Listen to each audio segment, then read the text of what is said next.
Hello, you already saw the representation of the merge sort. So in this video, we are going to check the code, the recursive code to execute merge sort. Why merge sort?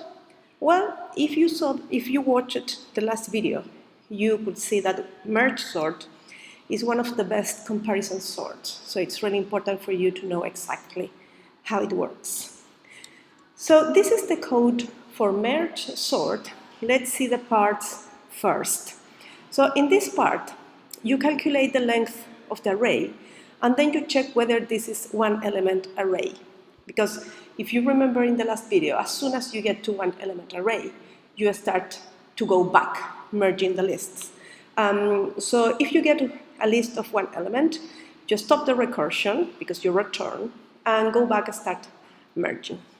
If not, you just divide by halves. So if you see here, we find the half of the array, the left half goes to left, the right half goes to right. And after you have the left and right arrays, you do the merge. This is when we actually merge the two lists in an ordered way. So let's start. This is exactly the same array I used in the previous video. And we will go step by step for you to understand how the recursion works. So we start with the length of the array. This is 8. It's not lower than 1, so we go on dividing. The half of this array is 4. The left half then goes to a recursive call of merge sort. So this part of the array is going to enter as an argument to a merge sort again. So we call merge sort again here.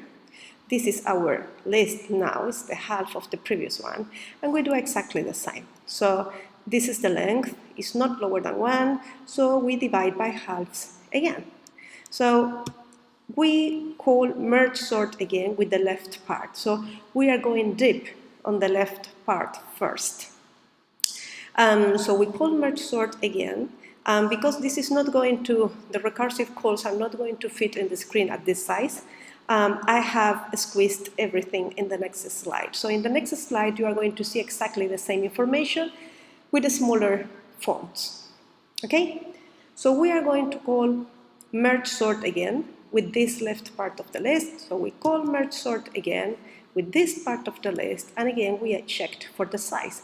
The size is not lower than 1, so we divided this by half. Go for the left, merge sort, again, recursive call.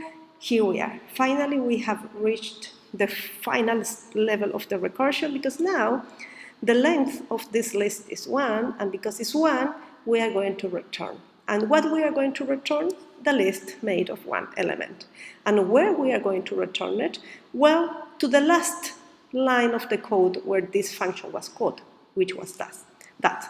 So we are going to return this into this line. So this line means that this list made of one element is going to be stored in a list called left.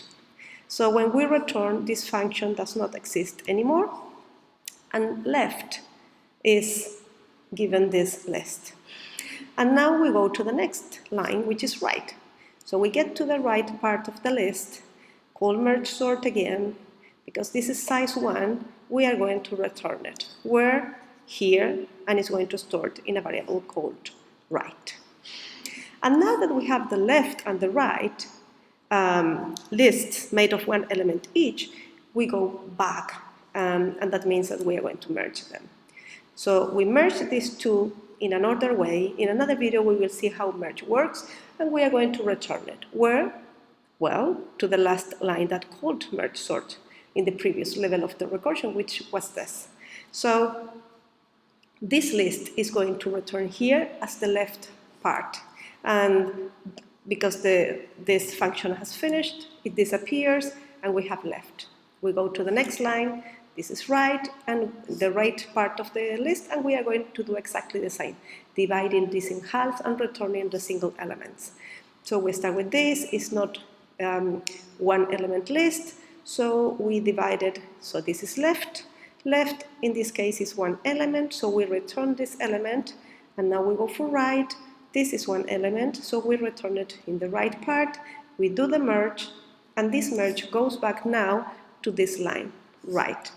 So we have already these two, we have been going back in the recursion level with left and right, and now we have to merge.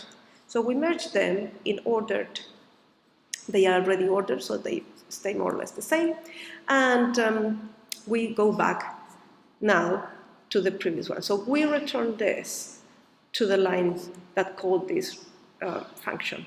So we returned this, and you can see that after all this work in the left variable in the first level of recursion, we have sorted the first half of the list. So exactly the same procedure goes now for the right part. I'm not going to do it because otherwise the video is going to be very boring and very long, but you already got the idea, so you can continue with the second half of the original array. Thank you very much.